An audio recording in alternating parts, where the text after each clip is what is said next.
നമ്മൾ ഇന്ന് ആദ്യം നോക്കാൻ പോകുന്നത് E.coli ബാക്ടീരിയയെ കുറിച്ചാണ്, അതായത് Escherichia coli. And it was discovered by Theodor Escherich 1885 ന്യൂബോൺസിന്റെ ഫീസസിൽ നിന്നാണ് അദ്ദേഹം E.coli ബാക്ടീരിയയെ ഐസൊലേറ്റ് ചെയ്തെടുത്തത് 1885. ഓക്കെ, അപ്പോൾ ഈ E.coli എന്ന് പറയുന്നത് ഹ്യൂമൻ ബോഡിയിലുള്ള ഒരു നോർമൽ ഫ്ലോറയാണ്. മാത്രമല്ല ഇത് എവിടെയാണ് കാണപ്പെടുന്നത്? ഹ്യൂമൻസിലും വാം ബ്ലഡഡ് ആനിമൽസിലും ഒക്കെ അവയുടെ ഗ്യാസ്ട്രോ ഇൻറ്റസ്റ്റീനൽ ട്രാക്റ്റിലാണ് ഈ E.coli ബാക്ടീരിയ കാണപ്പെടുന്നത്. പ്രൈമറി ഹാബിറ്റാറ്റ് എന്ന് പറയുന്നത് GI tract of humans and other warm blooded animals ആണ്. ഇത് മ്യൂക്കസിലും കാണപ്പെടും, അല്ലെങ്കിൽ ഇൻറ്റസ്റ്റീനൽ വാൾ എപ്പിത്തീലിയത്തിലും ഇത് കാണാൻ സാധിക്കും. ലാർജ് ഇൻറ്റസ്റ്റൈൻ്റെ ഭാഗമായിട്ടുള്ള കോളനിലും ഇത് വളരെ കോമൺ ആയിട്ട് കാണാം. പൊതുവേ ഇത് ഹാംലെസ് ആണ് E.coli ബാക്ടീരിയ എന്ന് പറയുന്നത്. ഹോസ്റ്റ് ഓർഗാനിസവുമായിട്ടൊരു മ്യൂച്വൽ റിലേഷൻഷിപ്പ് വെച്ച് പുലർത്തുന്ന ഒരു ബാക്ടീരിയയാണ് E.coli. മാത്രമല്ല വൈറ്റമിൻ K അബ്സോർപ്ഷന് സഹായിക്കും E.coli bacteria and other vitamins in the colon. And it is the largest group of bacteria living in the intestine. ഇതൊരു ഫാക്കൽറ്റേറ്റീവ് അനൈറോബ് ആണ്. ഓക്കെ, അതൊരു പ്രധാന പോയിന്റ് ആണ്. ഫാക്കൽറ്റേറ്റീവ് അനൈറോബ് എന്താണത്? Facultative anaerobes are organisms that can survive and grow in the absence as well as in the presence of oxygen. Okay, ഓക്സിജന്റെ പ്രസൻസിലും ആബ്സെൻസിലും ഒരുപോലെ വളരാനും സർവൈവ് ചെയ്യാനും കഴിയുന്ന തരത്തിലുള്ള ഓർഗാനിസംസിനെയാണ് നമ്മൾ ഫാക്കൽറ്റേറ്റീവ് അനൈറോബ്സ് എന്ന് പറയുന്നത്. ഇപ്പോൾ E.coli അങ്ങനെ ഒരു ഫാക്കൽറ്റേറ്റീവ് അനൈറോബാണ്. ഹ്യൂമൻ ഫീസസിലും ഇത് കാണപ്പെടും. ഓക്കെ, അപ്പോൾ ഈ ഇൻറ്റസ്റ്റീനൽ ട്രാക്റ്റിൽ നിന്ന് എക്സ്ട്രാക്ട് ചെയ്തെടുക്കുന്ന E.coli ആണെങ്കിൽ you can see that the bacteria are able to survive only for a few hours. And this E.coli is found outside the body in faecally contaminated environments. അതായത് ഈ toilet waste ഒക്കെ കലർന്നു പോയ വെള്ളത്തിലോ അല്ലെങ്കിൽ മണ്ണിലോ ഒക്കെ ഈ E.coliയുടെ സാന്നിധ്യം നമുക്ക് കാണാൻ പറ്റും. അപ്പോൾ ഈ റോ വെജിറ്റബിൾസൊക്കെ ആയിട്ട് E.coli കോണ്ടാക്റ്റ് വന്നാൽ എന്താ പറ്റുക? അതിലൊക്കെ ഇലകളിലൊക്കെ ഇത് പറ്റിപ്പിടിച്ചിരിക്കും. ഓക്കെ, അപ്പോൾ അങ്ങനെയാണ് ഇത് കണ്ടാമിനേറ്റ് ചെയ്യുന്നത് വെജിറ്റബിൾസിനെയൊക്കെ. പിന്നെ ഹയർ ടെമ്പറേച്ചർ ഉള്ള സ്ഥലങ്ങളിലും E.coliയുടെ സാന്നിധ്യം നമുക്ക് കാണാൻ പറ്റും. Next is about the morphology of E.coli. E.coli എന്ന് പറയുന്ന ഒരു ഗ്രാം നെഗറ്റീവ് ആയിട്ടുള്ള റോഡ് ഷേപ്ഡ് ബാക്ടീരിയ ആണ്. അതായത് ഗ്രാം ടെസ്റ്റിംഗ് നടത്തുമ്പോഴത്തേക്കും E.coli സ്റ്റെയിൻസ് റെഡ്. അതുകൊണ്ടാണ് ഇതൊരു ഗ്രാം നെഗറ്റീവ് ബാക്ടീരിയ ആണെന്ന് പറയുന്നത്. റോഡ് ഷേപ്ഡ് ആണ്. ഇനി അതിൻ്റെ സൈസ് പറയുമ്പോഴത്തേക്കും 1 to 3 into 0.4 to 0.7 മൈക്രോമീറ്റർ ആണ് സൈസ് വരുന്നത്. And in volume it is 0.6 to 0.7 micrometre. പിന്നെ ഇത് സിംഗിളായിട്ടും പെയറായിട്ടും അറേഞ്ച് ചെയ്യപ്പെട്ട രീതിയിൽ നമുക്ക് കാണാൻ പറ്റും. മോട്ടിലിറ്റിക്ക് സഹായിക്കുന്നത് പെരിട്രൈക്കസ് ഫ്ലജെല്ലയാണ്. ഫ്ലജെല്ല എന്ന് പറയുന്നത് എന്താണ്? ഹെയർ ലൈക്ക് സ്ട്രക്ചേഴ്സ് ആണ്. അപ്പോൾ ഈ ബാക്ടീരിയൽ സെൽ സർഫസിൽ ഒത്തിരി ഫ്ലജെല്ല നമുക്ക് കാണാൻ പറ്റും. And it helps in the movement in various directions. പല പല ഡയറക്ഷൻസിൽ ഫ്രീ ആയിട്ട് മൂവ് ചെയ്യാനായിട്ട് E.coli സഹായിക്കുന്നത് ഈ പെരിട്രൈക്കസ് ഫ്ലജെല്ലയാണ്. എന്നാൽ ചില E.coli സ്ട്രെയിൻസ് നമുക്ക് അറിയാം അത് നോൺ മോട്ടൈലാണ്. പിന്നെ ചില സ്ട്രെയിൻസ് ദേ മേ ബി ഫിംബ്രിയേറ്റഡ്. ഇപ്പോൾ ഫിംബ്രിയേറ്റഡ് എന്ന് പറയുമ്പോൾ എന്താണ്? ഫിംബ്രി എന്ന സ്ട്രക്ചറിനെ കുറിച്ച് നമ്മൾ മനസ്സിലാക്കിയിരിക്കണം. അതും ഇതുപോലെ ഹെയർ ലൈക്ക് അപ്പൻഡേജസ് ആണ്. ബാക്ടീരിയൽ സെൽ സർഫസിൽ കാണുന്ന ഹെയർ ലൈക്ക് അപ്പൻഡേജസ് ആണ്. And that help the bacteria adhere to surfaces. അതായത് അത് ഇരിക്കുന്ന ആ ഒരു സർഫസിലേക്ക് അറ്റാച്ച് ചെയ്ത് ഇരിക്കാനായിട്ട് പറ്റിപ്പിടിച്ചിരിക്കാൻ സഹായിക്കുന്നത് ഈ ഫിംബ്രി എന്ന സ്ട്രക്ചറാണ്. Okay, and you can see that they are non sporing. Spores ഒന്നും പ്രൊഡ്യൂസ് ചെയ്യുന്നില്ല. And they have a thin cell wall with only 1 to 2 layers of peptidoglycan. പിന്നെ ഇതിൻ്റെ ഗ്രോത്തിന് സഹായിക്കുന്ന ഒരു ടെമ്പറേച്ചർ എന്ന് പറയുന്നത് ഒരു 15 to 45 degrees Celsius ആണ്. And you can see that some strains of E.coli that is isolated from the extra-intestinal infections, they have a polysaccharide capsule. പിന്നെ നമ്മൾ ഫിംബ്രിയെ കുറിച്ച് പറഞ്ഞല്ലോ. ഈ ഫിംബ്രിയ മോട്ടൈലിലും നോൺ മോട്ടൈൽ സ്ട്രെയിൻസിലും ഒരുപോലെ കാണപ്പെടുന്ന ഒരു സ്ട്രക്ചറാണ് ഫിംബ്രിയ എന്നുള്ളത്. ഓക്കെ, നോൺ മോട്ടൈലിലും മോട്ടൈൽ സ്ട്രെയിൻസിലും ഒരുപോലെ കാണപ്പെടുന്ന സ്ട്രക്ചറാണ് fimbria. Next is about the cultural characteristics of E. coli. E. coli എന്ന് പറയുന്ന ഒരു ഫാക്കൽറ്റേറ്റീവ് അനൈറോബ് ആണെന്ന് നമ്മൾ പറഞ്ഞു. പിന്നെ ടെമ്പറേച്ചർ റേഞ്ച്, ഗ്രോത്തിന് സഹായിക്കുന്ന ടെമ്പറേച്ചർ റേഞ്ച് ഒരു 45 ഡിഗ്രി വരെയൊക്കെയാണ് നമ്മൾ പറഞ്ഞെങ്കിലും ഒപ്റ്റിമം ടെമ്പറേച്ചർ എന്ന് പറയുന്നത് 37 ഡിഗ്രി സെൽഷ്യസ് ആണ് കേട്ടോ. ഒരു 10 മുതൽ 40 ഡിഗ്രി സെൽഷ്യസ് വരെയൊക്കെ ഇതിന് ഗ്രോത്തിന് സഹായിക്കുന്ന ടെമ്പറേച്ചർ ആണെങ്കിലും ഒപ്റ്റിമം ടെമ്പറേച്ചർ എന്ന് പറയുന്നത് 37 ഡിഗ്രി സെൽഷ്യസ് ആണ്. So E.coli on nutrient agar medium അതെങ്ങനെയാണെന്ന് നമുക്ക് നോക്കാം. ദേ അപ്പിയർ ലാർജ് ആയിരിക്കും, സർക്കുലർ ഷേപ്പ് ആയിരിക്കും, ഗ്രേഷ് കളർ, വൈറ്റ് കളർ കാണാൻ സാധിക്കും, മോയിസ്റ്റ് ആണ്, വളരെ സ്മൂത്ത് ആണ്, ഒപ്പേക്ക് ആയിരിക്കും. ഓക്കെ, അപ്പോൾ ഇതിൻ്റെ അപ്പിയറൻസ് അങ്ങനെയാണ്. ഒപ്പേക്ക് ആണ്, ലാർജ് ആണ്, സർക്കുലർ ഷേപ്പിലാണ്, ഗ്രേഷ് വൈറ്റ് ആണ്, ഓക്കെ, സ്മൂത്ത് ആണ്, ആൻഡ് ഇറ്റ് ഇസ് മോയിസ്റ്റ്. പിന്നെ 2 ഫോംസ് ഉണ്ട്, smooth and rough, S form and R form. Smooth forms എന്ന് പറയുന്നത് they are emulsifiable in saline. പിന്നെ റിപ്പീറ്റഡ് ആയിട്ട് നമ്മൾ സബ് കൾച്ചർ ചെയ്യുകയാണെങ്കിൽ there is smooth to rough variation, അതിനെ നമ്മൾ SR വേരിയേഷൻ എന്നാണ് പറയുക. ഇനി E.coli ഓൺ ബ്ലഡ് അഗാർ എങ്ങനെയാണെന്ന് നമുക്ക് നോക്കാം. കോളനീസ് ആർ ബിഗ്, സർക്കുലർ ആയിരിക്കും, ഗ്രേ ആണ്, മോയിസ്റ്റ് ആണ്. പിന്നെ നോൺ ഹീമോലൈറ്റിക് കോളനീസ്, അതായത് gamma haemolysis or beta haemolytic colonies are also formed. പിന്നെ E.coli ഓൺ മെക്കോങ്കി അഗാർ അതെങ്ങനെയാണെന്ന് നമുക്ക് നോക്കാം. കോളനീസ് സർക്കുലർ ആയിരിക്കും, മോയിസ്റ്റ് ആണ്, സ്മൂത്ത് ആണ്. പിന്നെ കോളനീസ് വളരെ ഫ്ലാറ്റ് ആയിരിക്കും, they appear flat, bright pink കളറാണ്, and they are lactose fermenting colonies. അടുത്തത് ലാബ് ഡയഗ്നോസിസ് ആണ്. The specimens to be collected depending on the type of lesion, അതായത് ഇപ്പോൾ UTI സംശയിക്കുന്ന ഒരു പേഷ്യൻറ്റിൽ നിന്നാണെങ്കിൽ fresh sample of mid stream urine needs to be collected, and the faeces or the rectal swab in acute diarrhoea, അതായത് കടുത്ത വയറിളക്കമുള്ള ഒരു പേഷ്യൻറ്റിൽ നിന്നാണെങ്കിൽ നമ്മൾ റെക്ടൽ സ്വാബായിട്ടാണ് കളക്ട് ചെയ്യുന്നത്, എന്നിട്ടാണ് നമ്മളിത് കൊണ്ടുവരുന്ന ടെസ്റ്റിനായിട്ട്. പിന്നെ pus from wound in sterile cotton swab. Okay, ഇപ്പം ഒരു മുറിവിലുള്ള പസ് എന്നൊക്കെ നമ്മൾ എങ്ങനെയാണ് കളക്ട് ചെയ്യുക, വളരെ സ്റ്റെറൈലായിട്ടുള്ള ഒരു കോട്ടൺ സ്വാബിലാണ് നമ്മൾ കളക്ട് ചെയ്യുക. പിന്നെ പയോജനിക് മെനിഞ്ചൈറ്റിസ്, ആ കേസിലാണെങ്കിൽ എങ്ങനെയാണ്, CSF ആണ് നമ്മൾ കളക്ട് ചെയ്യുന്നത്, സ്പെസിമെൻ കളക്ട് ചെയ്യുന്നത്. Okay, and the specimen should be collected and examined immediately after collection. Okay, പിന്നെ എന്തെങ്കിലും ഒരു ഡിലേ വരുവാണെങ്കിൽ it may be stored at 4 degrees Celsius for a few hours before culture. ഇനി ഇതിൻ്റെ കൾച്ചറിങ്ങിനെ കുറിച്ച് നമ്മൾ പറയുമ്പോൾ fresh specimen should be inoculated directly on this MacConkey's agar and blood agar plates. Okay, എന്നിട്ട് ഓവർനൈറ്റ് ഇൻക്യുബേറ്റ് ചെയ്യാൻ വെക്കണം 37 degrees Celsius. And when the delay of 1 to 2 hours is unavoidable, the specimen should be preserved in a refrigerator.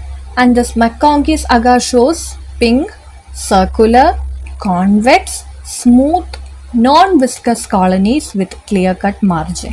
ഇനി നമുക്ക് നോക്കാനുള്ളത് the disease caused by E.coli. E.coli കൊണ്ടുണ്ടാകുന്ന അസുഖങ്ങൾ എന്തൊക്കെയാണ് നമ്മൾ നേരത്തെ മെൻഷൻ ചെയ്ത് പോയായിരുന്നു.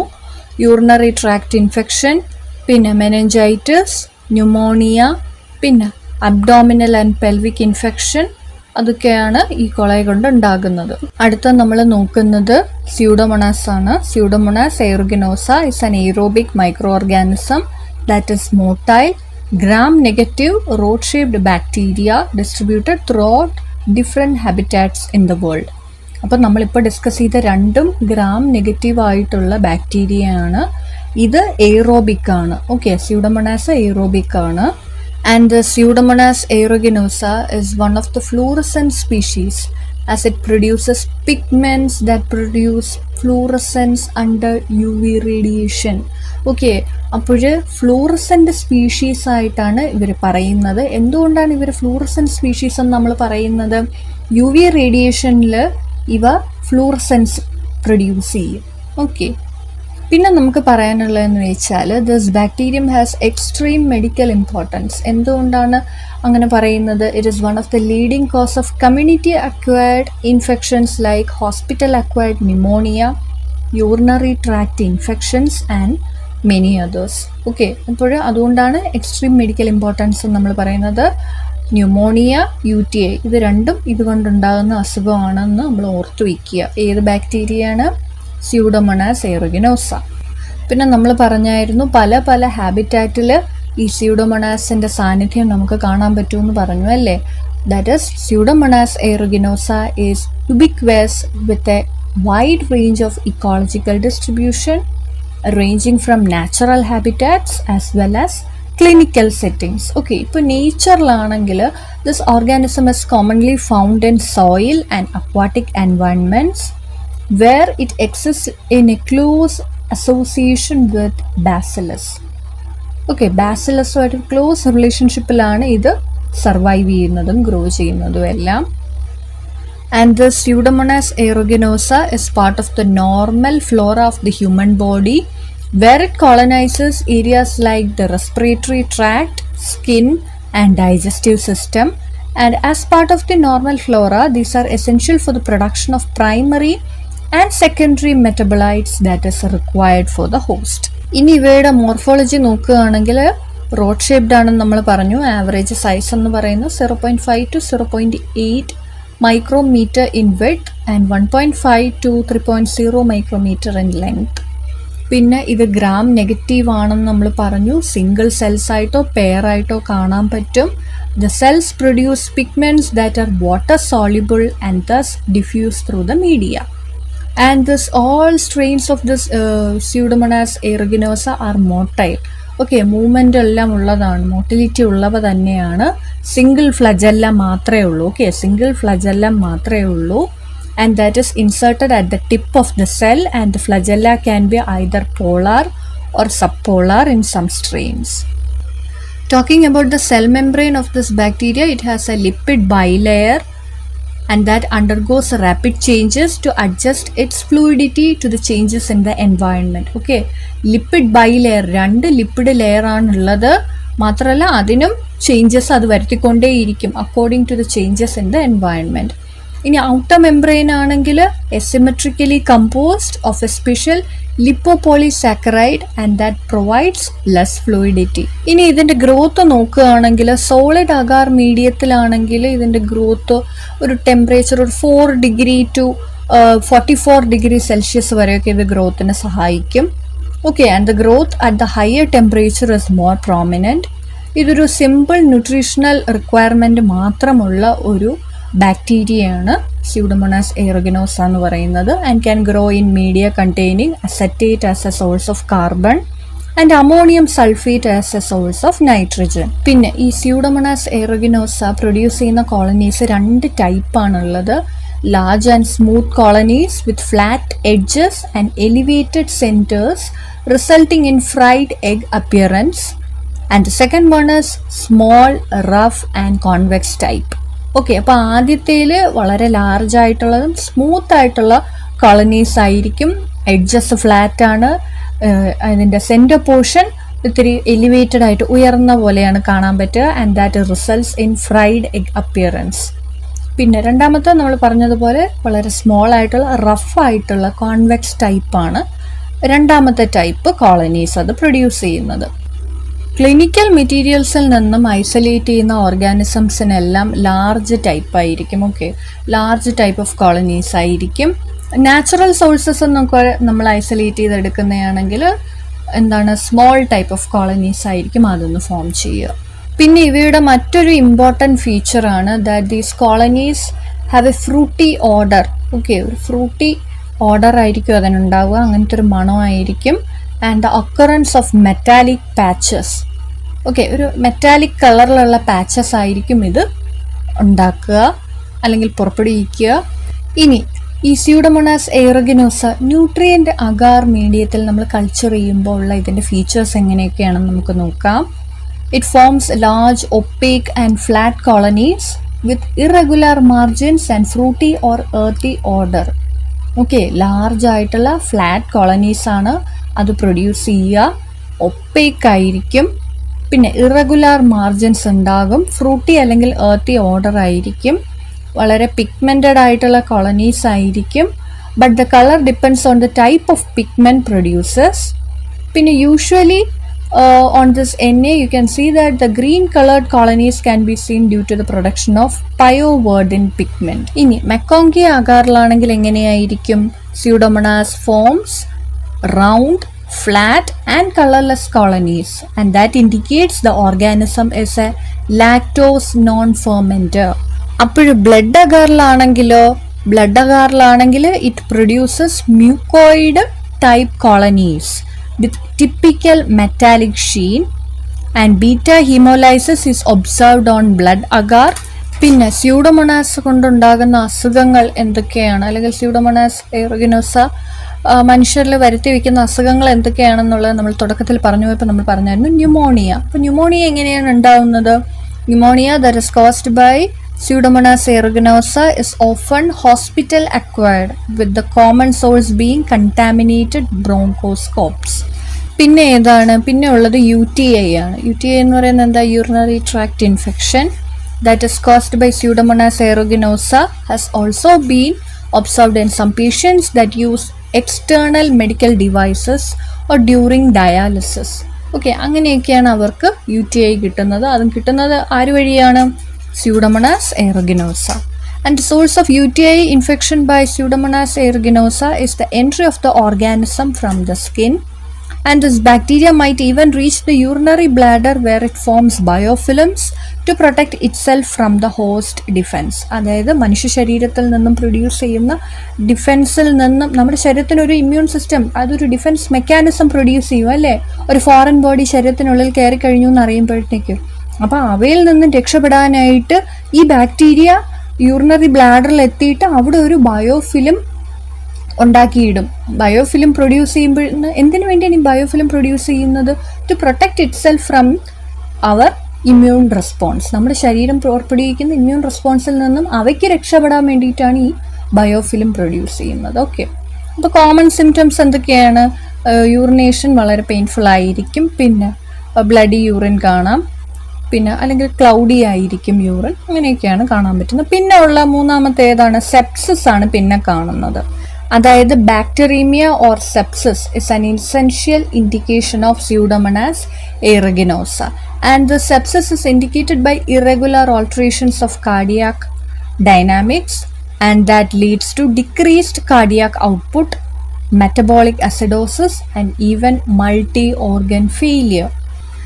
അടുത്തതായിട്ട് നമുക്ക് നോക്കാനുള്ളത് ലാബ് ഡയഗ്നോസിസ് ആണ്. ലാബ് ഡയഗ്നോസിസ് പറയുമ്പോൾ ഫസ്റ്റ് സ്റ്റെപ്പ് എന്ന് പറയുന്നത് sample collection, and the sample collection for the diagnosis of this infection depends on the site of infection. In the case of pneumonia the sample might be sputum, അതായത് കഫം, or respiratory aspirates, and similarly urine is the sample for UTI, and the samples collected should be appropriate in order to detect the presence of organism, and if necessary the appropriate transport media should be used. Okay, അപ്പോൾ നമ്മൾ sample കളക്ഷനെ കുറിച്ച് പറഞ്ഞു. ഇനി ഈ collect ചെയ്ത sample നമ്മൾ എന്താ ചെയ്യുന്നത്? The organism that is present in the sample is isolated on the culture media. എന്താണ് കൾച്ചർ മീഡിയ? ബ്ലഡ് അഗാർ അല്ലെങ്കിൽ eosin, methyl thionine, blue agar. Okay, ഇത് രണ്ടിലും ഏതെങ്കിലും ഒന്നാണ് ഉപയോഗിക്കുക. ഗ്രോത്ത് ഏറ്റവും ബെസ്റ്റായിട്ട് ഒബ്സർവ് ചെയ്യപ്പെടുന്നത് 37 ഡിഗ്രി സെൽഷ്യസിലാണ്, but the growth can be observed at a temperature as high as 42 degree Celsius. അത്ര കൂടിയ താപനിലയിലും ഇതിൻ്റെ ഗ്രോത്ത് നമുക്ക് കാണാൻ സാധിക്കും. And the presence of this gram negative rods on microscopic observation provides a piece of preliminary information on the diagnosis. Okay, അപ്പോൾ ഈ gram negative roads ആയിട്ട് നമുക്ക് കാണാൻ പറ്റും. അതായത് നമ്മൾ ഗ്രാം സ്റ്റെയിനിങ് നടത്തുമ്പോഴേ നമുക്ക് കാണാം ഗ്രാം നെഗറ്റീവ് ആയിട്ട് നമുക്ക് തിരിച്ചറിയാൻ പറ്റും. എന്തുകൊണ്ടാണ്? It Staines red. അപ്പോൾ നമുക്ക് മനസ്സിലാവും ഓക്കെ ഗ്രാം നെഗറ്റീവ് ആയിട്ടുള്ള ബാക്ടീരിയയിൽ ഏതോ ഒന്നാണ് അഫക്റ്റ് ചെയ്തിരിക്കുന്നത്, പേഷ്യൻറ്റിനെ അഫക്റ്റ് ചെയ്തിരിക്കുന്നതെന്ന് നമുക്ക് മനസ്സിലാവും. സോ പിന്നെ അത് റോഡ് ലൈക്ക് സ്ട്രക്ചറായിട്ടായിരിക്കും കാണപ്പെടുക. അപ്പോൾ നമുക്ക് ഒരു പ്രിലിമിനറി ഇൻഫർമേഷൻ നമുക്ക് കിട്ടും. ആദ്യം നമ്മൾ മൈക്രോസ്കോപ്പിൽ വെച്ച് നോക്കുമ്പോഴേ നമുക്കൊരു പ്രിലിമിനറി ഇൻഫർമേഷൻ കിട്ടും. ഓക്കെ, ഈ 2 പോയിന്റ്സ് നമുക്ക് മനസ്സിലാവും. അപ്പോഴേ നമുക്ക് മനസ്സിലാവും ഒന്ന് ഗ്രാം നെഗറ്റീവ് ആയിട്ടുള്ള ഏതോ ഒരു ബാക്ടീരിയയാണ്, റോഡ് ഷേപ്ഡ് ആണ്. അപ്പോൾ നമ്മുടെ മനസ്സിൽ തുടക്കത്തിൽ വരുന്ന പേരുകളിലൊന്ന് ഏതാണ്? സ്യൂഡോമോണാസ് എയറോഗിനോസയാണ്. പിന്നെ ഇതേ കോളനീസ് നമ്മൾ വ്യത്യസ്ത മീഡിയകളിൽ ഗ്രോ ചെയ്തെടുക്കണം. ഓക്കെ, നമ്മൾ എന്താണ് ഈ കളക്ട് ചെയ്തുകൊണ്ടുവന്ന സാമ്പിൾസ് പല പല മീഡിയത്തിൽ നമ്മൾ ഈ കോളനീസിനെ വളർത്തിയെടുക്കുമ്പോഴത്തേക്കും നമുക്ക് സിമിലർ ഓർഗാനിസത്തിൽ നിന്നും ഇവയെ പെട്ടെന്ന് വേർതിരിച്ച് നമുക്ക് മനസ്സിലാക്കാൻ പറ്റും. ഇപ്പം നമ്മൾ പറഞ്ഞു ആദ്യം നമ്മൾ ഗ്രാം നെഗറ്റീവ് ആയതുകൊണ്ട് നമ്മൾ മനസ്സിൽ ആദ്യം നമ്മൾ ഓർക്കുന്ന എന്തൊക്കെയാണ്, ഗ്രാം നെഗറ്റീവ് ആയിട്ടുള്ള ബാക്ടീരിയകൾ ഏതൊക്കെയാണ്, പിന്നെ റോഡ് ഷേപ്ഡ് ആയിട്ടുള്ളത് ഏതൊക്കെയാണ്. പക്ഷെ ഇതൊക്കെ ആദ്യത്തെ കുറച്ച് അസംഷൻസ് മാത്രമാണ്. അതിന്ന് കറക്റ്റ് ഏത് ബാക്ടീരിയൽ ഓർഗാനിസം ആണെന്ന് കണ്ടുപിടിക്കാനായിട്ട് നമ്മൾ എന്ത് ചെയ്യണം, ഇത് കൊണ്ടുവരുന്ന സാമ്പിളിൽ നിന്ന് ഇതിനെ കോളനീസ് ഫോം ചെയ്യാനായിട്ട് പല പല മീഡിയം, കൾച്ചർ മീഡിയത്തിൽ നമ്മൾ ഇതിനെ അപ്ലൈ ചെയ്യണം. അതിൽ നിന്നേ നമുക്കിതിനെ ഡിസ്റ്റിങ്വിഷ് ചെയ്ത് മനസ്സിലാക്കാൻ പറ്റത്തുള്ളൂ കറക്റ്റ് ഏത് ബാക്ടീരിയൽ ഓർഗാനിസമാണ് പേഷ്യൻറ്റിനെ അഫക്റ്റ് ചെയ്തിരിക്കുന്നത് എന്നുള്ളത്. And an important characteristic feature of this Pseudomonas aeruginosa is the production of fluorescin, which can be detected via visual examination under UV light. Okay, അപ്പോൾ കറക്റ്റ് ഈ സ്യൂഡോമോണാസ് ആണെന്ന് പെട്ടെന്ന് തിരിച്ചറിയാൻ പറ്റുന്നത് എങ്ങനെയാണ്? UV ലൈറ്റിന് താഴെ ഇത് എക്സാമിൻ ചെയ്യുമ്പോഴത്തേക്കും ഇറ്റ് പ്രൊഡ്യൂസസ് ഫ്ലൂറസൻ. ഇനി മൂന്നാമതായിട്ട് നമുക്ക് നോക്കാനുള്ളത് വിബ്രിയോ കോളറയെ കുറിച്ചാണ്. Vibrio cholerae is a gram negative non sporing non capsulated curved or comma shaped with rounded or slightly pointed ends. അപ്പോൾ വിബ്രിയോ കോളറെ ഗ്രാം നെഗറ്റീവ് ആയിട്ടുള്ളൊരു ബാക്ടീരിയയാണ്, നോൺ സ്പോറിംഗ് ആണ്, സ്പോർസ് ഒന്നും പ്രൊഡ്യൂസ് ചെയ്യുന്നില്ല, നോൺ ക്യാപ്സുലേറ്റഡ് ആണ്. ഈ നോൺ ക്യാപ്സുലേറ്റഡ് എന്ന് പറയുമ്പോഴത്തേക്കും ഈ ബാക്ടീരിയാസിനൊക്കെ ഈ പോളിസാക്കറൈഡ് ക്യാപ്സ്യൂൾ എന്ന് പറയുന്ന ഒരു സംഭവം ലാക്ക് ചെയ്യുന്നുണ്ട്. ആക്ച്വലി പോളിസാക്കറൈഡ് ക്യാപ്സ്യൂൾ എന്ന് പറയുന്നത് ഒരു പ്രൊട്ടക്റ്റീവ് ഔട്ടർ ലെയറാണ്. പൊതുവെ ബാക്ടീരിയാസിനൊക്കെ കാണുന്ന ഒരു പ്രൊട്ടക്റ്റീവ് ഔട്ടർ ലെയറാണ്. എന്തിനാണ് ഈ ഔട്ടർ ലെയർ ഉള്ളത്? To evade the immune system. പക്ഷേ ഈ പറയുന്ന ഈ വിബ്രിയോ കൊളറയുടെ കേസിൽ ഇറ്റ്സ് ആബ്സെൻറ്റ്. ഓക്കെ, വിബ്രിയോ കൊളറയുടെ കേസിൽ അത് ആബ്സെൻ്റ് ആണ്. അതുകൊണ്ടാണ് നമ്മൾ നോൺ ക്യാപ്സുലേറ്റഡ് എന്ന് പറയുന്നത്. ഒന്നുകിൽ ഇത് കർവ് ഷേപ്ഡ് അല്ലെങ്കിൽ കോമ ഷേപ്ഡ് ആയിരിക്കും, പിന്നെ അറ്റം കൂർത്തിരിക്കും, അല്ലെങ്കിൽ റൗണ്ടഡ് ആയിരിക്കും, റോഡ് ഷേപ്ഡ് ആണ്. പിന്നെ ഇതിൻ്റെ സൈസ് വരുന്നത് ഒരു 1.5 to 2.4 ഇൻറ്റു 0.2 to 0.4 മൈക്രോമീറ്റർ ആണ്. പിന്നെ ഇത് കോമ ഷേപ്ഡ് ആണെന്ന് നമ്മൾ പറഞ്ഞല്ലോ അപ്പിയറൻസിൽ, അതുകൊണ്ട് തന്നെ ഇതിന് കോമ വിബ്രിയോ എന്നും പറയപ്പെടുന്നുണ്ട്. ഇത് ആക്റ്റീവ്ലി മോട്ടൈൽ ആയിട്ടുള്ള ഒരു ഓർഗാനിസമാണ്, അതായത് നല്ലപോലെ മൂവ്മെൻറ്റ് കാണിക്കുന്ന ഒരു ഓർഗാനിസമാണ്. ഒരു സിംഗിൾ പോളാർ ഫ്ലജെല്ലം മാത്രമേ ഇതിനുള്ളൂ.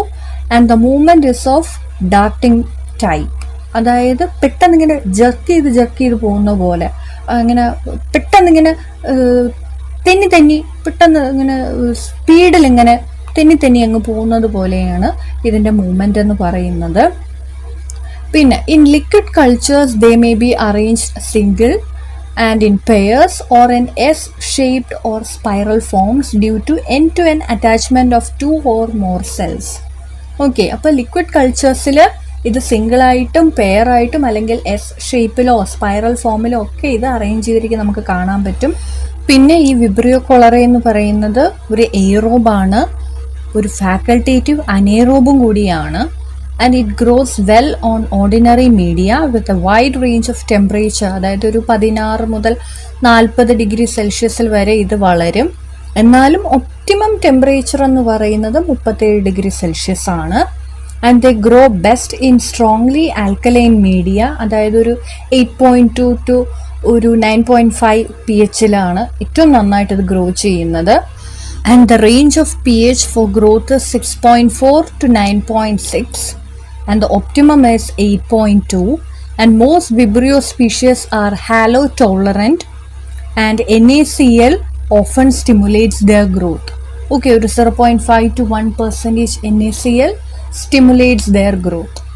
ഇനി ഓർഡിനറി മീഡിയത്തിൽ എങ്ങനെയാണ് ഇതിൻ്റെ ഗ്രോത്ത് എന്നൊക്കെ നമുക്ക് നോക്കാം. മെക്കോങ്കീസ് മീഡിയത്തിലാണെങ്കിൽ the colonies are pale, non lactose fermenting ആണ്, and they may turn pinkish on prolonged incubation due to late fermentation of lactose. Okay, അപ്പോൾ ആദ്യം അത് ഒരു പെയിൽ നോൺ ലാക്ടോസ് ഫെർമെൻറ്റിംഗ് കോളനീസ് ആണ് കാണിക്കുന്നതെങ്കിലും പിന്നീട് അത് പിങ്കിഷ് ആയിട്ട് മാറും. എങ്ങനെയാണ്?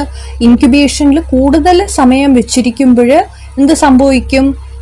Due to the late fermentation of lactose. അതുകൊണ്ട് തന്നെ ലേറ്റ് ഫെർമെൻറ്റേഷൻ ഓഫ് ലാക്ടോസ് കൊണ്ട് തന്നെ അത് പിങ്കിഷ് കളറായിട്ട് മാറും. ഇനി ബ്ലഡ് അഗാർ മീഡിയത്തിലാണെങ്കിൽ എൽറ്റോർ വിബ്രിയോസ് ആണ് പൊതുവെ എന്താണ് ഹീമോലൈസിസ് പ്രൊഡ്യൂസ് ചെയ്യുക ബ്ലഡ് അഗാറിലാണെങ്കിൽ. എന്നാൽ ക്ലാസിക്കൽ ടൈപ്പായ വിബ്രിയോ കോളറയാണെങ്കിൽ it does not produce haemolysis. പക്ഷെ ചില സ്ട്രെയിൻസ് ഒരു ഗ്രീനിഷ് കളറേഷൻ പ്രൊഡ്യൂസ് ചെയ്യുന്നുണ്ട് around the individual colonies. എന്നിട്ട് later what happens is that it becomes clear due to hemodigestion. Okay, ഇനി നമുക്ക് നോക്കാനുള്ളത് സ്പെഷ്യൽ മീഡിയയാണ്. സ്പെഷ്യൽ മീഡിയയിൽ നമുക്ക് ആദ്യം നോക്കാനുള്ളത് സെലക്റ്റീവ് മീഡിയയാണ്. സെലക്റ്റീവ് മീഡിയയിൽ ഈ ഔട്ട്ബ്രേക്സ് ഒക്കെ ഉണ്ടാകുന്ന സമയത്തുണ്ടല്ലോ, അല്ലെങ്കിൽ എൻഡമിക് ഏരിയാസിലൊക്കെ it is ideal to use a medium selective for Vibrios such as the thiosulfate citrate bile salt sucrose agar അല്ലെങ്കിൽ ആൽക്കലീൻ ബൈൽ സോൾട്ട് അഗാർ, അതായത് BSA അല്ലെങ്കിൽ TCBS. ഇനി TCBS മീഡിയം എന്താണെന്ന് നമുക്ക് നോക്കാം. അതായത് thiosulphate citrate bile sucrose agar and that is indicator bromothymol blue. ഈ medium commercially widely available ആണ് and that is used for the isolation of cholera vibrios. ഇതിലെ കോളനീസ് എല്ലാം വളരെ ലാർജ് ആയിരിക്കും, യെല്ലോയിഷ് കളറിലായിരിക്കും. എന്തുകൊണ്ടാണ്? Due to sucrose fermentation by this vibrio cholerae strains. Okay, and they turns green on continued incubation. കൂടുതൽ incubation time കൊടുക്കുന്നതിനനുസരിച്ച് ഇത് പിന്നെ ഗ്രീൻ കളറായിട്ട് മാറും. ഇനി അടുത്ത നോക്കാനുള്ളത് ആൽക്കലീൻ ബൈൽ സോൾട്ട് അഗാർ, അതായത് BSA. pH 8.2 ആണ്. It is modified nutrient agar medium and that contains 0.5% sodium taurocholate and the colonies become 1 to 2 millimeter diameter in size in 24 hours. ഇനി അടുത്ത നമുക്ക് നോക്കാനുള്ള മീഡിയമാണ് ട്രാൻസ്പോർട്ട് മീഡിയ. ട്രാൻസ്പോർട്ട് മീഡിയത്തെ കുറിച്ച് പറയുമ്പോൾ when there may be delay in the transmission of stools to laboratory, the transport media may be used. That is, the cholera vibrios remain viable in the media for several weeks and do not undergo significant multiplication. അതാണ് നമ്മൾ ഈ transport media ഉപയോഗിക്കുന്നത്. ഈ collect ചെയ്ത sample ലാബിൽ എത്തിക്കാനായിട്ട് delay വരുന്ന സമയത്ത് എന്താ ചെയ്യാന്ന് വെച്ചാൽ ഈ ഒരു മീഡിയത്തിലേക്ക് മാറ്റുമ്പോഴത്തേക്കും കോളറ വിബ്രിയോസ് എല്ലാം വയബിൾ ആയിരിക്കും ആ ഒരു മീഡിയത്തിൽ. സെവറൽ വീക്സ് നമുക്കിതിന് അതിൽ തന്നെ വെച്ചേക്കാൻ പറ്റും. മാത്രമല്ല അതിന് ഒത്തിരി മൾട്ടിപ്ലിക്കേഷൻ ഒന്നും സംഭവിച്ച് അത് ഡിവൈഡ് ചെയ്തൊന്നും പോത്തൊന്നുമില്ല. അപ്പോൾ വയബിളായിട്ട് ഈ ഒരു കൾച്ചർ മീഡിയത്തിൽ തന്നെ ഇതിരിക്കും. അതാണ് ഈ ട്രാൻസ്പോർട്ട് മീഡിയ നമ്മൾ ഉപയോഗിക്കാനുള്ള റീസൺ. ഇനി ഈ ട്രാൻസ്പോർട്ട് മീഡിയത്തെക്കുറിച്ച് നമുക്ക് ഡീറ്റെയിൽഡ് ആയിട്ട് നോക്കാം. ആദ്യം നമുക്ക് നോക്കാനുള്ളത് വെങ്കട്ടരാമൻ രാമകൃഷ്ണൻ മീഡിയം, അതായത് VR medium. And it contains 20 gram common salt, 5 grams peptone, 1000 cc water and pH ഒരു 8.6 to 8.8. And this media is distributed in 10 to 15 ml amounts in screw capped bottle. And autoclave ചെയ്യും. അതിന് ഒരു 121 degree സെൽഷ്യസിൽ ഓട്ടോക്ലേവിൽ വയ്ക്കും. ഒരു 15 മിനിറ്റത്തേക്കാണ് വെക്കുന്നത്. And about 1 to 3 grams of feces is added to each bottle and it preserves this Vibrio cholerae and prevents overgrowth by other organisms. Next is Carey Blair medium. രണ്ടാമത് നമുക്ക് നോക്കാനുള്ള കാരി Blair medium ആണ്. ട്രാൻസ്പോർട്ട് മീഡിയത്തിൽ this medium consists of a buffered solution of sodium chloride, പിന്നെ sodium thioglycolate, disodium phosphate and calcium chloride at the pH 8.4. And it is a very useful transport medium for the recovery of this Vibrio cholerae. പിന്നെ സാൽമണella, shigella അതിനെല്ലാം നമുക്ക് ഈ ഒരു medium ഉപയോഗിക്കാം. From the fecal specimens ഇത്തരം ബാക്ടീരിയനെ എല്ലാം നമുക്ക് ഇതിൽ കൾച്ചർ ചെയ്തെടുക്കാം. The cholera symptoms result from the action of cholera toxin and the clinical features include vomiting, profuse rice water stools followed by rapid dehydration and hypovolemic shock. Next നമുക്ക് നോക്കാനുള്ളത് lab diagnosis ആണ്. Specimen എങ്ങനെയായിരിക്കും? Watery stool ആണ് and mucus flakes from the stool and rectal swabs from contact and carriers. And the fecal samples are the best source of culture material ഇപ്പോൾ transport മീഡിയയിലാണ് നമ്മളിത് എടുക്കുന്നതെങ്കിൽ there are chances of delay. 2 to 3 grams of feces are emulsified in 10 to 15 milliliter VR fluid medium or in bile peptone transport medium or in Carey-Blair medium. And rapid diagnosis can also be done by direct fluorescent antibody staining of these smears of the liquid stool, and that can be used for identifying Vibrio cholerea. Okay, അപ്പോൾ റാപ്പിഡായിട്ട് നമുക്ക് ഇതിൻ്റെ diagnosis കിട്ടാൻ നമുക്ക് എന്ത് ചെയ്യാം? ഈ liquid സ്റ്റോളിൻ്റെ smears എടുത്ത് നമുക്ക് ഫ്ലൂറസെൻ്റ് ആൻറ്റിബോഡി സ്റ്റെയിനിങ് നടത്തിയും കണ്ടുപിടിക്കാം. പിന്നെ ഇതിൻ്റെ കൾച്ചറിങ് എങ്ങനെയാണ്? സ്റ്റൂൾ സാമ്പിള് നമ്മൾ ഡയറക്റ്റായിട്ട് പ്ലേറ്റ് ചെയ്യും to one or more selective media like BSA or the TCBS or Monser's GTTA medium. എന്നിട്ട് these specimens received on holding transport medium are first inoculated. ആദ്യം ഇതിനെ ഇനോക്കുലേറ്റ് ചെയ്യും. എവിടെയാണ് വെക്കുന്നത്? into the enrichment media such as alkaline peptone water and incubated for ഒരു 6 മുതൽ 8 മണിക്കൂർ വരെ ഇൻക്യുബേഷന് വേണ്ടി നമ്മൾ വെക്കും. Before plating on A selective medium, ഒരു സെലക്റ്റീവ് മീഡിയത്തിൽ വെക്കുന്നതിന് മുന്നേ നമ്മൾ ചെയ്യുന്നതാണ് ഈ എൻറിച്ച്മെൻറ്റ് മീഡിയയിലേക്ക് ഒരു 6 മുതൽ 8 മണിക്കൂർ വരെ ഇൻക്യുബേഷൻ നമ്മൾ വെക്കുന്നത്. എന്താണ് ഈ എൻറിച്ച്മെൻറ്റ് മീഡിയ? ഈ ആൽക്കലൈൻ പെപ്റ്റോൺ വാട്ടർ, അതാണ് എൻറിച്ച്മെൻറ്റ് മീഡിയ. ഇനി പ്ലേറ്റിംഗ് മീഡിയയിലാണെങ്കിലോ നമ്മൾ പറഞ്ഞായിരുന്നു തയോൾ sulphate, citrate, bile, salt, sucrose agar അഥവാ TCBS and bile salt agar BSA are more frequently used plating media. പിന്നെ ഈ ഇനോക്കുലേറ്റഡ് പ്ലേറ്റ്സ് എല്ലാം ജനറലി നമ്മൾ എക്സാമിൻ ചെയ്യുന്നത് ഒരു രാത്രി മുഴുവൻ നമ്മളൊരു 37 ഡിഗ്രി സെൽഷ്യസ് ഇൻക്യുബേഷനിൽ വെച്ചതിന് ശേഷമാണ്. So we can say that they are generally examined after overnight incubation at 37 degrees Celsius. ഇനി TCBS മീഡിയത്തിലാണെങ്കിൽ ഈ vibrio cholerae strains appear as yellow sucrose fermenting colonies, നമ്മൾ നേരത്തെ പറഞ്ഞായിരുന്നു. And these colonies are moist, പിന്നെ translucent ആണ്, round ആണ്, and they have a bluish tinge in transmitted light.